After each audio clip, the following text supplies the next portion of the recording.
Alors, je sais qu'on l'a fait hier soir, mais j'aimerais mieux le faire avant qu'après le message. Alors, j'aimerais qu'on donne un bon applaudissement à Bran pour la semaine. Merci, mon frère, pour ta fidélité, pour tes enseignements. C'est très apprécié. Merci beaucoup. Amen. Ben, merci, c'est gentil de votre part. C'est tellement une joie d'être ici. Merci. Merci, bro. Ça me touche. Je commence avec un quiz puis une annonce, OK? Un quiz. Il y a quelque chose qui coûte 1 200 $ plus taxes pour une semaine. C'est quoi?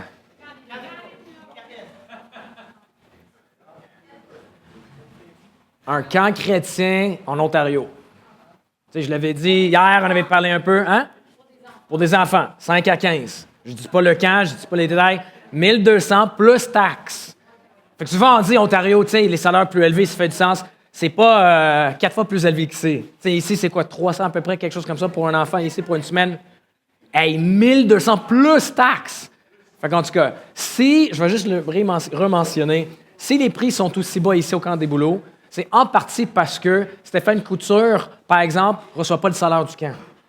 Lui, son salaire vient uniquement des dons extérieurs.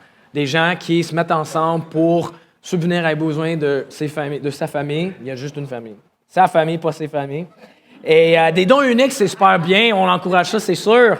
Mais des dons mensuels, c'est le meilleur. Parce que là, il peut prévoir son budget, il peut avoir une idée de ce qui va rentrer. Fait que si vous avez eu une semaine incroyable, si vous avez à cœur de soutenir ce camp merveilleux, on vous encourage fortement de réfléchir, de prier, appelez de vous joindre à cette équipe mensuelle pour soutenir la famille Couture, prier pour eux et bien sûr subvenir à leurs besoins financiers. C'est une excellente utilisation de vos ressources. Et là, parlant de ressources, je vais faire ça vite, OK? Ici, au Camp des Bouleaux, il y a aussi une librairie incroyable pour des livres à vendre. Puis je vais juste faire quelques suggestions de livres que j'aime dans n'importe quel autre. Je vais faire ça très vite. J'aurais pu faire une prédication juste ça, mais on va faire ça. Vie pour Jésus, Raphaël Charrier. Meilleur livre que je sais en français pour faire un suivi d'un jeune chrétien ou pour faire découvrir Jésus à quelqu'un qui est comme prêt de se convertir. Livre incroyable, même pas traduit. Il a été écrit en français, fait qu'il ne souffre pas des défis de traduction qui peuvent exister. Une grâce négligée. Si vous êtes parent, surtout un père, puis vous dites « J'ai à cœur de commencer à mieux diriger ma famille, à avoir des temps ensemble dans la Bible, dans la prière, mais je ne sais pas où commencer, je n'ai pas fait des études, mais je veux que ma famille découvre l'Évangile à la maison, nos temps, nos cultes familiaux. » Une grâce négligée, meilleur livre que je connais pour ça. C'est pas un livre qui va te taper sur les doigts et dire « Tu commences, les enfants, ils ont juste 10 ans, tu as tout manqué, c'est trop tard. » Non, c'est axé sur la grâce et sur des outils pratiques pour comment le faire, peu importe si on a déjà étudié de la théologie ou non. Une grâce négligée. Puis je vais les garder là. Après, il y a d'autres copies, évidemment, dans la librairie, mais comme ça, vous pouvez au moins les consulter avec vos mains. Théologie visuelle de Tim Challies. Peut-être vous dites, le sujet de la théologie m'intéresse, mais je ne suis pas vraiment comme cérébral comme ça. Je ne suis pas quelqu'un qui apprend avec des gros briques. C'est un livre très, très unique. Ça apprend la théologie, mais de manière visuelle, avec des images, avec des charts. Et évidemment, ça explique les concepts, mais utilisant surtout des yeux. Fait que si vous êtes quelqu'un qui dit « Je suis vraiment quelqu'un qui apprend visuellement », c'est le livre pour toi ou pour votre famille. Hein? Et pour les ados, c'est excellent. C'est pas très long, mais c'est super stimulant et c'est facile à suivre et ça fait des connexions peut-être qu'on n'aura pas fait autrement. Fait que théologie visuelle de Tim Challies, la théologie biblique de Nick Rourke et Robert Klein.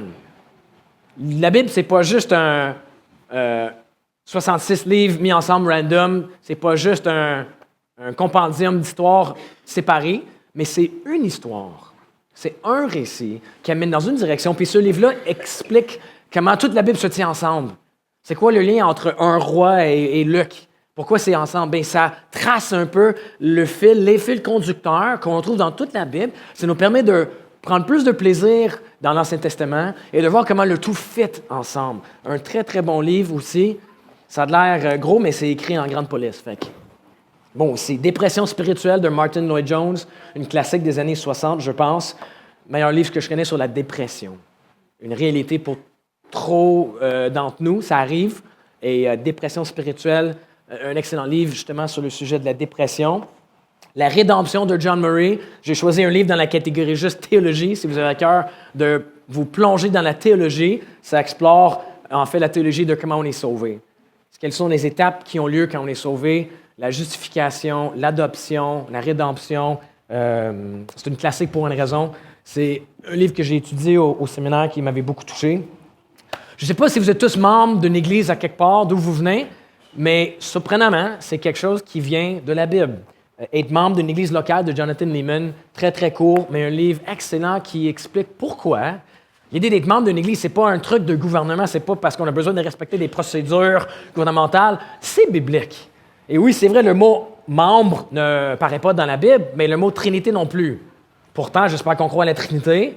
Le mot « membre », c'est un mot qu'on a inventé, mais pour regrouper tous les versets partout qui expliquent l'importance de faire partie d'une église locale en tant que membre.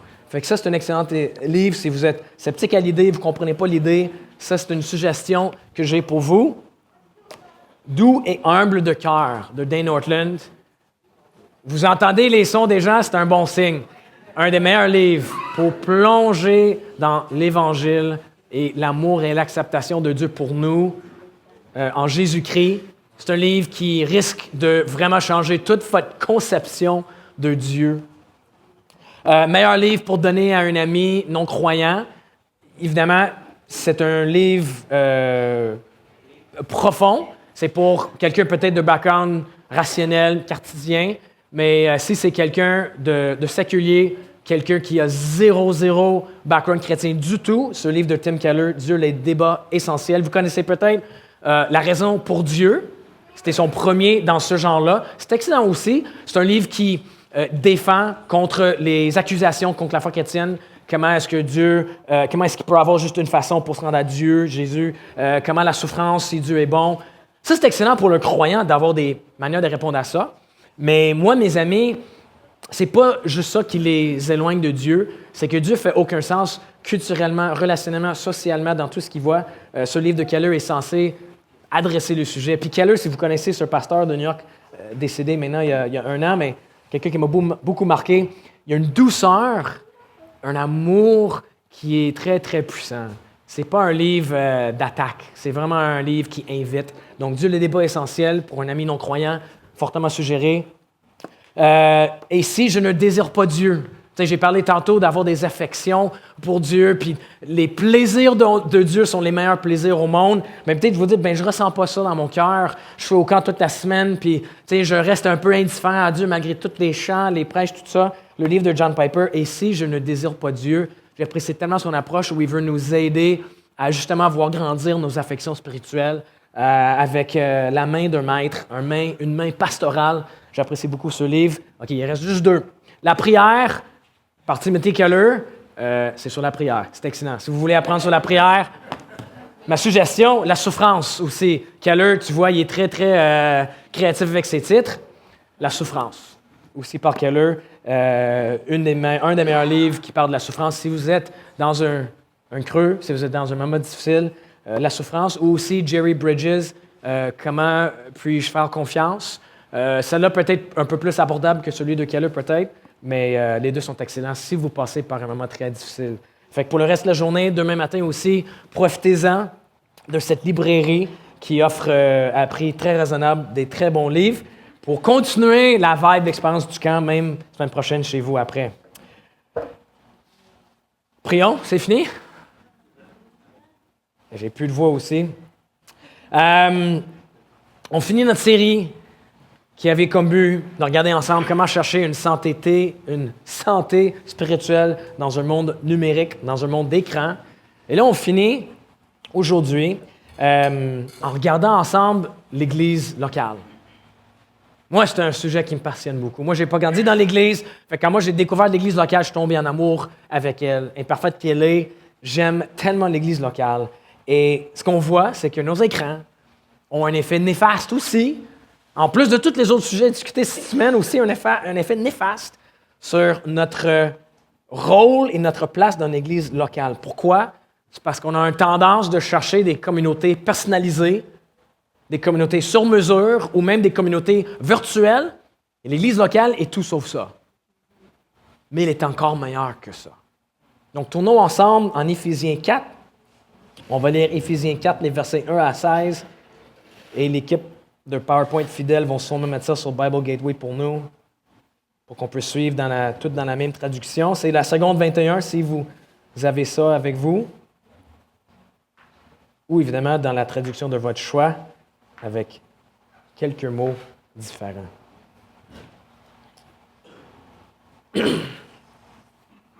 Éphésiens 4, versets 1 à 16.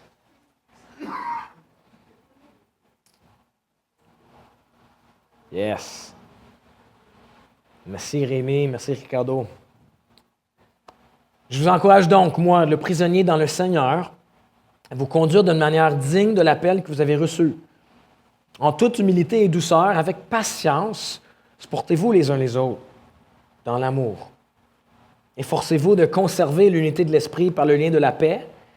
Il y a un seul corps et un seul esprit, de même que vous avez été appelés à une seule espérance par votre vocation. Il y a un Seigneur, une seule foi, un seul baptême, un seul Dieu et Père de tous. Il est au-dessus de tout, de tous, agit à travers tous et habite en nous tous. Cependant, à chacun de nous, la grâce a été donnée à la mesure du don de Christ. C'est pourquoi il est dit, il est monté sur les hauteurs, il a amené des prisonniers et a fait des dons aux hommes. Or, que signifie il est monté, sinon qu'il est aussi d'abord descendu dans les régions les plus basses de la terre. Celui qui est descendu, c'est celui qui est monté au-dessus de tous les cieux, afin de remplir tout l'univers. C'est lui qui a donné les uns comme apôtres, les autres comme prophètes, les autres comme évangélistes, les autres comme bergers et enseignants. Il l'a fait pour former les saints aux tâches du service en vue de l'édification du corps de Christ, jusqu'à ce que nous parvenions tous à l'unité de la foi et de la connaissance du Fils de Dieu, à la maturité de l'adulte, à la mesure de la stature parfaite de Christ. Ainsi, nous ne serons plus de petits enfants ballottés et emportés par tout vent de doctrine, mais par la ruse des hommes et leur habileté dans les manœuvres d'égarement. Mais en disant la vérité dans l'amour, nous grandirons à tout point de vue vers celui qui est la tête, Christ. C'est de lui que le corps tout entier, bien coordonné et solidement uni, grâce aux articulations dont il est muni, tire sa croissance en fonction de l'activité qui convient à chacune de ses parties et s'édifie lui-même dans l'amour. Amen. Jusqu'ici, la parole de Dieu. J'aime ça lire des longs textes parce que Paul il dit en 1 Timothée que c'est important de se consacrer à la lecture publique de la parole. C'est bien de lire la Bible ensemble, même si on garde souvent juste quelques versets parmi la longue section choisie. C'est aussi bien, je pense, pour mettre ça en contexte. Fait que malgré les 16 versets, on va garder ensemble juste la première partie puis la dernière partie. Donc, les versets 1 à 6 parlent d'une communauté unie, qui est l'Église, et la dernière partie parle d'une communauté d'amour. Ce qu'on va regarder ensemble ce matin, une communauté unie et une communauté d'amour. Prions ensemble que le Père nous aide. Seigneur Dieu, on finit une semaine incroyable, ou peut-être une semaine difficile.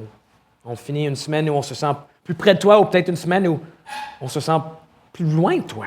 Et là, on est frustré, même jaloux des gens qui semblent vivre des expériences incroyables, qu'on vient de chanter des chants qui nous touchent profondément ou qu'on est indifférent. On sait que toi, le Dieu qui nous connaît mieux que nous connaissons nous-mêmes, le Dieu des miracles, le Dieu qui nous aime, tu es capable ce matin aussi de renouveler notre amour pour toi. Tu es capable d'enlever ce qui nous distrait. Tu es capable de guérir et de restaurer ces problèmes qui nous tracassent. On vient à toi avec toute l'espérance qu'un chrétien peut avoir, sachant le Dieu vers qui il vient. Et on te demande, dans ces précieuses minutes ensemble, que tu nous ouvres le cœur pour te chérir et t'aimer et voir à quel point tu nous aimes et tu nous chéris. Merci que tu es notre pasteur ultime, tu nous connais et tu sais exactement comment appliquer ton évangile afin de nous restaurer.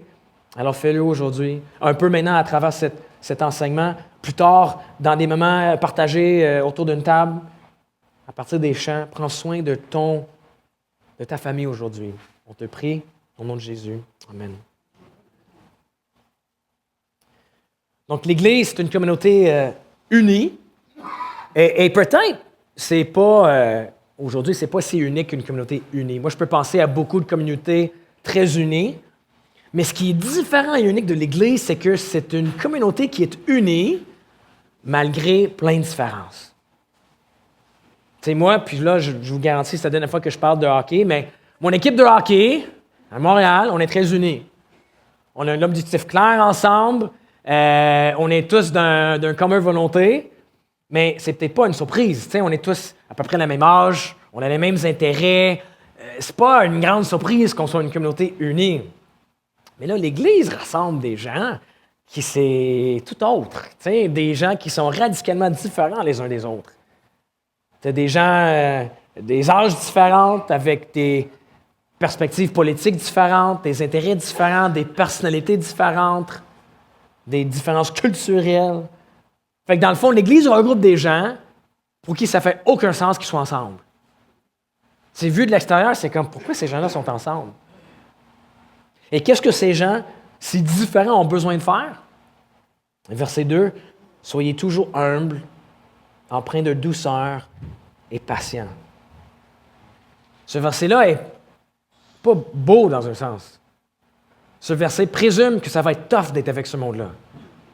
Quand il dit « Soyez patients », c'est parce qu'il veut voir du monde qui vous rende impatient. Hein? Il va voir du monde qui va vous rendre frustré. Peut-être c'est vous qui va rendre les autres impatients. Peut-être c'est vous qui vont frustrer les autres. Mais dans une communauté aussi mixte, aussi différente, ça va parfois taper sur les nerfs. Il est honnête avec ça. Verset 2, il continue sa phrase. « Supportez-vous les uns les autres dans l'amour. » Autrement dit, ça va être tough. Tu ne dis pas « supportez-vous les uns les autres » si ça va être facile. Ça va être tough d'être ensemble. Et si dans votre Église, il n'y a personne qui vous est tapé sur les nerfs encore, vous devez être très nouveau à votre Église. C'est sûr! Parce que c'est comme censé arriver. Parce que tu ne peux pas prendre des gens aussi différents puis s'attendre à ce que ça soit facile. Et donc Paul dit, on continue verset 3, « Efforcez-vous de conserver l'unité que donne l'Esprit, dans la paix qui vous lie les uns aux autres. » Est-ce que vous trouvez ça unique que ça dit de maintenir l'unité de l'Esprit, de conserver l'unité que donne l'Esprit? C'est intéressant, ce n'est pas quelque chose qu'on a besoin d'aller chercher ou bâtir ou créer. Non, il existe déjà cette unité. Et comment ça? Sur quelle base? On continue. Les versets 4 et 5. Regardez ensemble les choses que cette Église-là, que n'importe quelle Église, ont en commun les uns avec les autres. Regardez tout ce qu'ils partagent. Ils partagent le même corps, ils partagent le même esprit, le même Seigneur, la même foi, le même baptême. Ils ont le même Père. C'est pour ça qu'on se dit, frères et sœurs dans la foi, on a le même Père.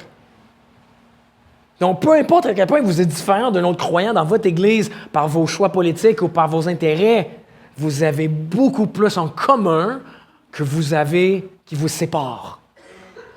Infiniment plus. Et pour beaucoup d'entre nous, on ne pourrait même pas dire ça avec notre famille biologique. Beaucoup d'entre nous, on est première génération chrétienne. J'ai eu plusieurs discussions avec vous. Yann, je parlais avec Yann. On s'est convertis à peu près la même année. C'est la même chose. Ma famille biologique, j'ai pas ces choses en commun avec eux, mais là, quelqu'un que j'ai rencontré, Yann, que j'ai rencontré hier, j'ai infiniment plus en commun avec lui, même si on se connaît pas, que même ma famille biologique. C'est ça qui est puissant de l'Église locale. Alors oui, ça peut être tough, ça peut être difficile, mais il n'y a rien de plus beau. Quand il y a des gens qui s'entendent ensemble pour des raisons logiques, c'est beau. Mes amis du secondaire ou mes amis sur mon équipe de hockey. Mais là, quand tu prends des gens qui n'ont aucune raison de s'entendre et qu'il y a de l'unité, ça, c'est quelque chose qui force les gens de dire « je ne comprends pas ». C'est un témoignage même.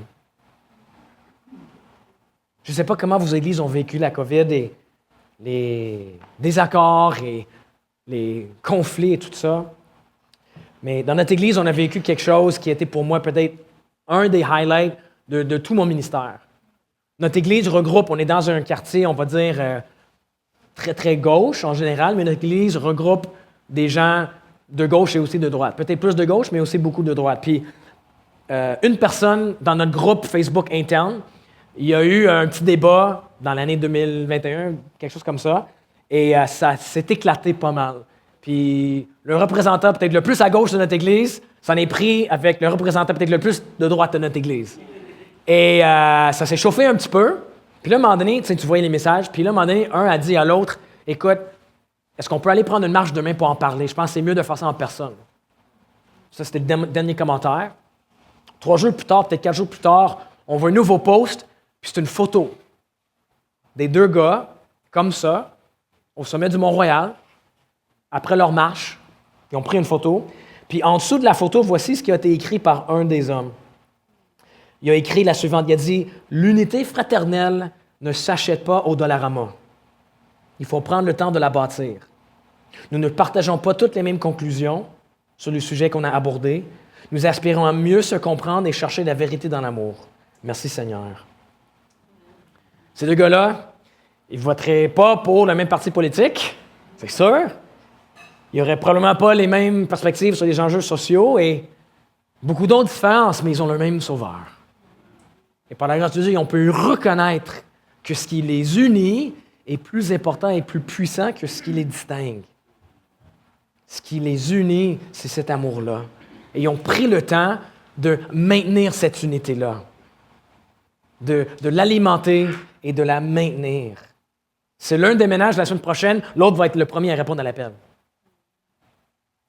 Et donc, imagine d'une perspective extérieure, un non-croyant qui voit ça, il va dire « ça parle ». Qui est la personne capable de unir des personnes comme ça? Pouvez-vous penser à une autre communauté pendant la COVID qui était unie comme ça, malgré les différences? Non. Non, tout le monde s'est floché des amis qui pensaient autrement, puis on s'est fait tous des chambres d'écho où on est uniquement avec des gens qui pensent comme nous. Fait que oui, on est content, on est unis parce qu'on pense tous pareil. Mais l'Église, j'ai l'impression que l'Église est la dernière communauté qui sont unis dans la différence. C'est tellement unique. Mais ça va être tough. Et c'est pour ça que ça va toujours être plus tentant, plus le fun d'être avec nos communautés personnalisées, comme une équipe de hockey, ou même une communauté virtuelle, comme on peut trouver en ligne.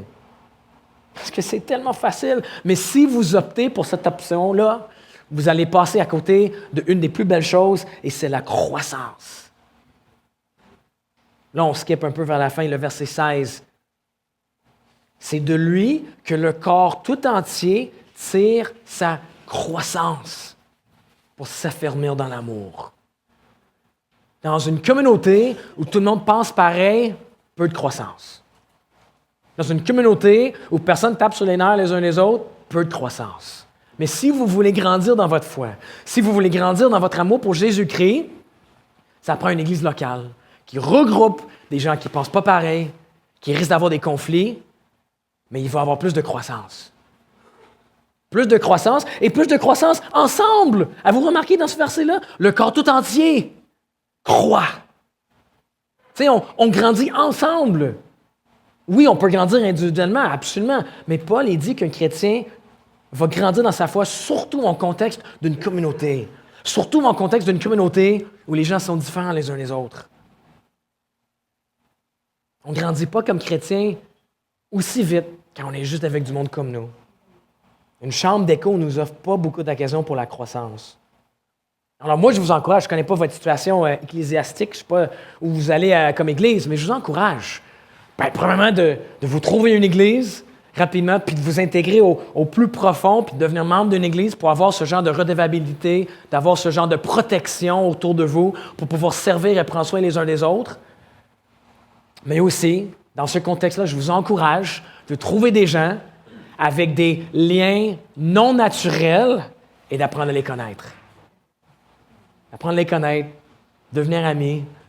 Une des meilleures initiatives à notre église qui a été commencée à peu près pendant la pandémie, c'était par 2 filles qui ont créé quelque chose qui s'appelle les soupers de famille. Nous, évidemment, on a des groupes maisons, on appelle ça des groupes de quartier, mais veux pas, ça finit souvent par être du monde de la même démographique, de la même âge, de la même situation. C'est un peu inévitable. Mais ce qui est cool avec les soupers de famille, c'est que les gens s'inscrivent pour soit recevoir chez eux ou être reçus quelque part pour un souper, mais ils n'ont pas le choix de qui va être dans leur groupe. Fait que là, ils donnent leur nom, puis là, ils reçoivent un courriel qui dit « Vous allez vous présenter à telle maison pour un repas » et sais, voici ce qu'on a apporté. Et là, tu arrives là et c'est comme, OK, salut, salut. Et la dernière fois qu'on a fait ça, Émilie et moi, on a été accueillis par un couple, un peu plus jeune que nous. Puis les autres participants du souper, il y en a un qui était une madame de 85 ans. Et l'autre, c'était un homme il lutte beaucoup avec les dépressions. Un homme célibataire d'à peu près 50 ans qui est dans un creux profond. Et c'était ça notre souper de famille. Et c'était juste tellement unique d'être ensemble. Il n'y a pas un autre contexte dans le monde où on aurait ces 6 personnes-là en train de jaser, de rire, partager d'histoires. Si ce n'était pas pour Jésus, on ne serait pas amis. Mais grâce à Jésus, on est frères et sœurs. Et c'est là où on grandit ensemble. Mon frère qui vit cette dépression profonde m'a permis de comprendre davantage c'est quoi cette lutte-là et m'a permis de comprendre comment mieux prier pour lui. C'était tellement bien pour moi. Donc, si on est un chrétien qui veut grandir, c'est très important de faire partie d'une église et surtout des gens qui ne sont pas comme nous dans l'église, mais c'est important aussi de se laisser connaître par ces gens-là. On peut connaître leur nom, on peut même connaître des choses sur eux, mais est-ce qu'on est prêt à vraiment être transparent avec eux? Puis c'est là où le défi vient avec un monde d'écran, c'est parce que les écrans nous ont appris à être anonymes. Puis il y a une beauté là-dedans. C'était un virus sur le pied, c'est bien de pouvoir partager ça anonyme avec Google. Et là, tu peux chercher des outils. OK, c'est bien, tu n'as pas besoin d'annoncer à ton profil Facebook. Mais là, ma crainte, c'est qu'on est devenus des gens tellement habitués à l'anonymat que peut-être on lutte à être vulnérable avec des vraies personnes. T'sais? La réalité, c'est que ton historique Google connaît tout sur toi. Tes anxiétés, tes luttes, tes frustrations, tes vulnérabilités. Est-ce que les gens de vos églises connaissent ça? Est-ce que vous êtes plus connus de Google que des gens de votre église? Parce que Google sait très bien que tu es anxieux par rapport à la possibilité de perdre ta job. Google sait que tu ne penses pas être un bon parent en ce moment. Et Google, il sait que tu es en train de lutter avec la convoitise et la pornographie, mais y a-tu des vraies personnes dans ton église, pas juste Google, mais des vraies personnes qui connaissent ça sur toi? Certains d'entre nous ont des relations plus profondes et transparentes avec Google qu'avec nos frères et sœurs dans la foi. Alors oui, l'anonymat a sa place. Et oui, on ne va pas s'ouvrir à tout le monde. On ne va pas faire des annonces devant toute l'Église de certaines de ces luttes. Mais est-ce qu'il y a des gens de confiance de vos églises qui connaissent ces choses sur toi pour être suivis, pour que quelqu'un prie pour nous? Donc l'Église est une communauté unie, malgré les différences, tellement unique, mais c'est aussi une communauté d'amour. Dans notre société, elle est polarisée, notre société, n'est-ce pas? Peu importe le sujet, tout le monde pense avoir la vérité. Les climato-sceptiques pensent qu'ils ont la vérité et les environnementalistes pensent qu'ils ont la vérité. Ceux qui sont pro-immigration pensent qu'ils ont la vérité, ceux qui sont contre l'immigration pensent aussi avoir la vérité. Nous, à Montréal, un sujet qui saute souvent, c'est les cyclistes versus les automobilistes. Chacun pense avoir la meilleure perspective pour ce qui va apporter un monde plus épanoui et une vie plus saine et belle pour la ville. Je ne partage pas mon opinion, mais je dis juste que c'est un sujet qui chauffe. Et ce n'est pas en soi un problème. Il y a toujours eu des différences dans des perspectives différentes. Mais ce qui est nouveau, selon moi, c'est que ces discussions-là n'ont jamais été aussi polarisées. Parce que là, ce n'est pas juste des perspectives différentes, mais c'est vraiment comme des lignes de fracture. C'est devenu comme des camps. Puis pour chacun des sujets que j'ai mentionnés et aussi d'autres sujets, on voit que les adeptes des deux camps se dressent les uns contre les autres. On n'écoute plus les arguments de l'autre côté et on est même sidéré de l'existence de l'autre opinion. Hein, y a-tu vraiment des personnes éduquées, évoluées, qui peuvent penser comme ça encore aujourd'hui? C'est même devenu identitaire. Et donc, dans un monde où beaucoup se sentent seuls et oubliés, c'est super valorisant d'avoir l'impression de faire partie d'une gang. T'sais? Je suis dans cette gang, je suis dans la gang des cyclistes ou la gang des automobilistes. Ça, c'est puissant. Tu te sens plus seul dans un contexte comme ça. Parce que là, tu as un adversaire en commun. Et donc, plus que toute autre chose, quand ça devient de même, il faut être loyal à son groupe. C'est la loyauté. Toute divergence est vue comme une trahison. J'ai lu un chercheur qui avait fait ce commentaire-là. Il avait dit « Les gens sentent que ce qui est le plus important quand ils donnent leur opinion, c'est de rester loyal à leur groupe. Ça devient plus important que de considérer les faits. » C'est le contexte dans lequel on se trouve dans toute discussion sérieuse de notre société. On voit émerger des pseudo-communautés et ça produit une dynamique très toxique dans notre société. Et c'est ça l'effet que les écrans ont produit. Donc, on a besoin d'une solution. Le monde a besoin d'une solution pour voir une autre façon d'avoir ces discussions, puis une autre façon d'être en désaccord. Et justement, Paul nous en donne une, au verset 15, un verset que plusieurs connaissent peut-être. Verset 15, au contraire, en exprimant la vérité dans l'amour. Nous grandirons à tous égards vers celui qui est la tête, Christ. C'est intéressant parce qu'à notre époque, on penserait peut-être que Paul dirait que la vérité, c'est le problème. De dire, moi j'ai la vérité, que c'est un problème et que personne ne devrait le faire. Mais non, c'est pas vrai. Il dit, il n'y a pas de problème avec la vérité. Le problème, c'est la manière qu'on explique la vérité. C'est la manière qu'on partage notre opinion. Le problème, ce n'est pas la vérité, c'est le manque d'amour. Donc, qu'est-ce que ça veut dire d'exprimer la vérité dans l'amour? Même pour un chrétien, ça veut dire que la vérité, ce n'est pas juste comment tu vas parler, mais même la raison pour laquelle tu vas parler. Pourquoi tu vas aller parler de ce sujet-là? Pourquoi tu vas partager ton opinion? Mais ultimement, pour un chrétien, ta priorité, ce n'est pas juste de gagner l'argument à tout prix. Non, la priorité, c'est que ce frère ou cette sœur grandit dans son amour et obéissance pour Jésus-Christ après la discussion. C'est ça l'objectif principal. Alors, bien oui, j'aimerais ça que la personne adopte mon point de vue, mais ultimement, ce n'est pas ça la priorité. Si lui, il reste dans sa perspective, si à la fin de notre discussion, il a fini par aimer Jésus plus et obéir Jésus plus, ça, c'est ce qui compte. Donc, dans une vraie communauté, dans l'Église locale, on va voir la vérité et l'amour. Et on va voir les deux, parce que les deux sont essentiels. Sans l'amour, la personne ne va pas écouter ta vérité, mais sans ta vérité, ton amour ne va pas pouvoir vraiment aider la personne.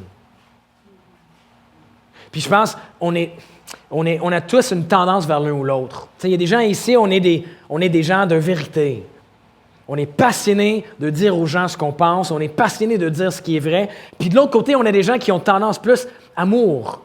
Et notre première réflexe, c'est comment va la personne et comment est-ce que je peux prendre soin de la personne et on veut être sensible vers la personne. Et les deux sont excellents, mais Paul dit ici, il faut unir les deux. Parce que si vous êtes la personne de tendance vérité, mais que vous manquez d'amour, vous pouvez dire les meilleures vérités du monde.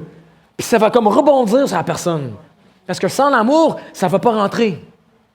Il va peut-être hocher la tête, mais à la fin, il va dire, OK, combien de temps ça va durer son speech? Parce qu'il ne ressent pas ton amour.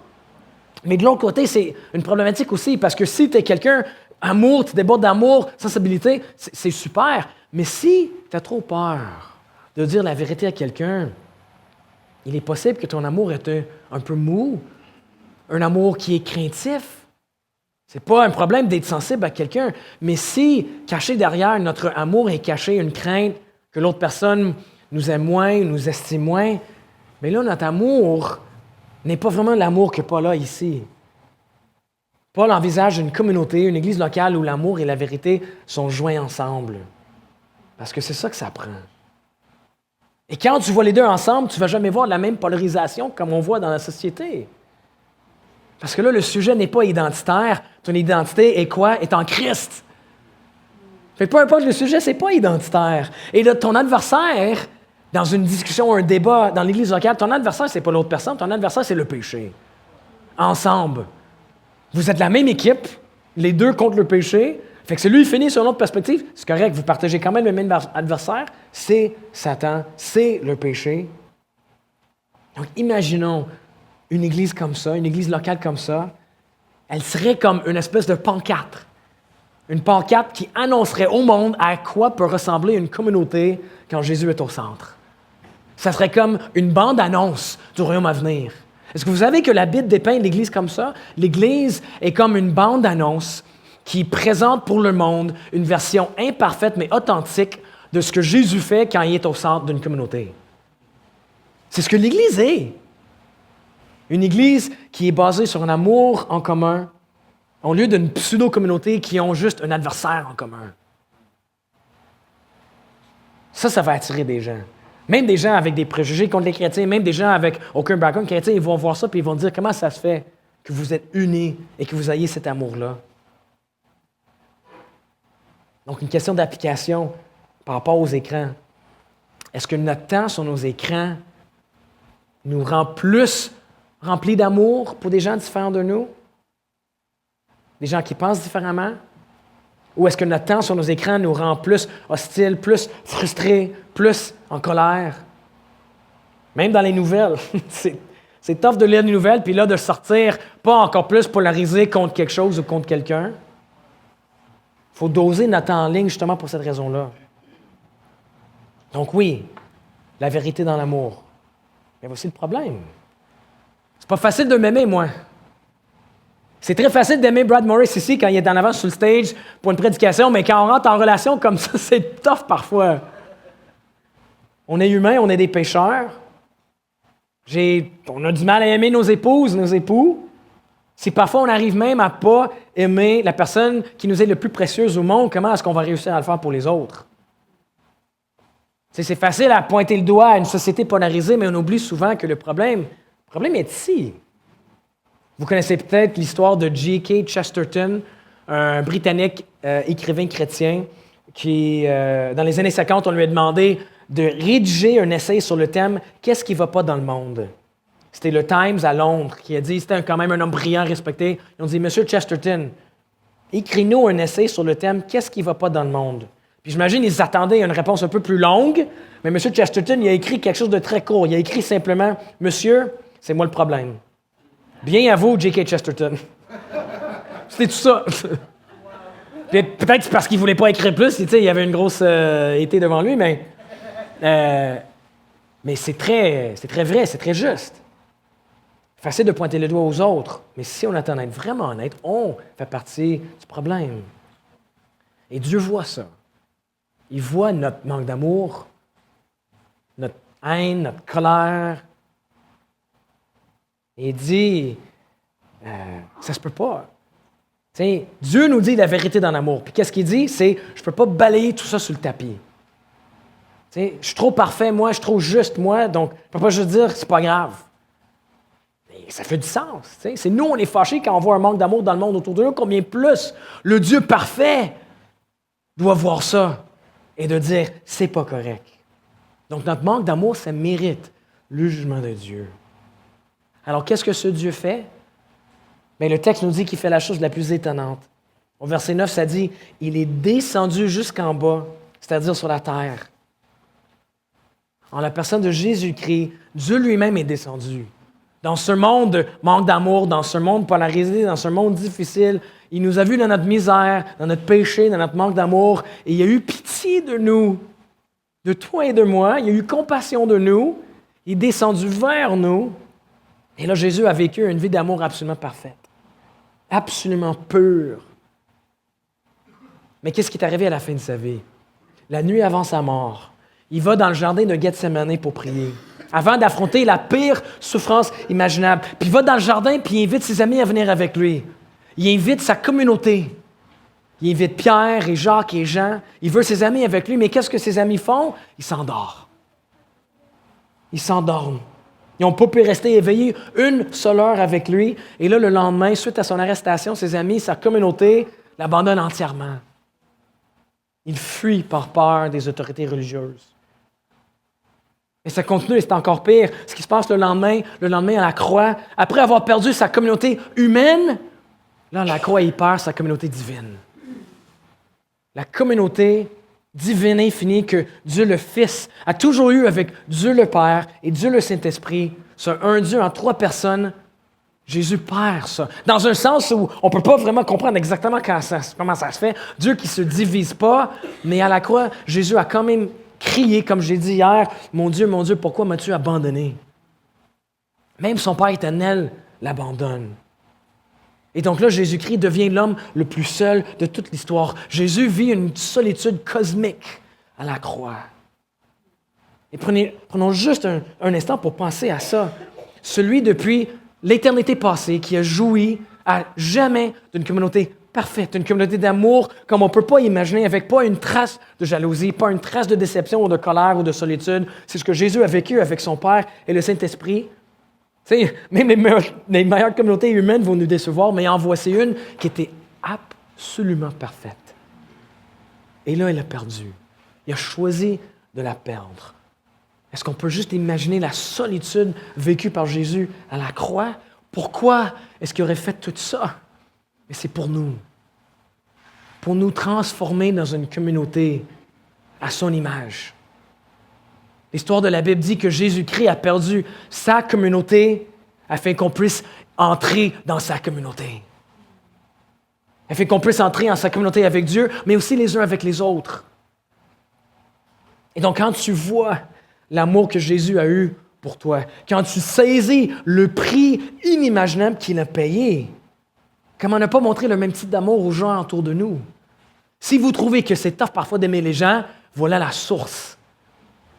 De méditer, réfléchir et chanter et prier cet amour que Jésus nous a démontré.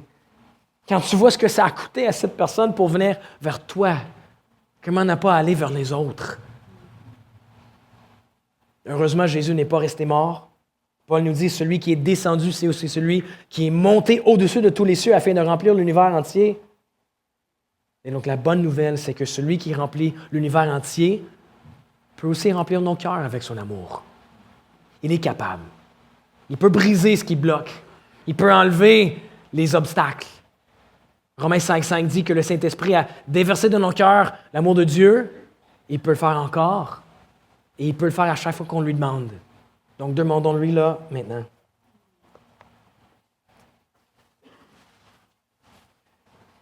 Seigneur Dieu, si on est chrétien ici ce matin, c'est parce que quand tu nous as sauvés, tu as fait ce geste-là, tu as déversé ton amour dans notre cœur, mais parfois on a l'impression que ça stagne, notre amour pour les autres a atteint des limites, ça a plafonné un petit peu. Si c'est le cas, Père, je te demande de faire un travail surnaturel ce matin, aujourd'hui, pour le reste de la semaine prochaine, afin de nous faire grandir en amour, les uns pour les autres.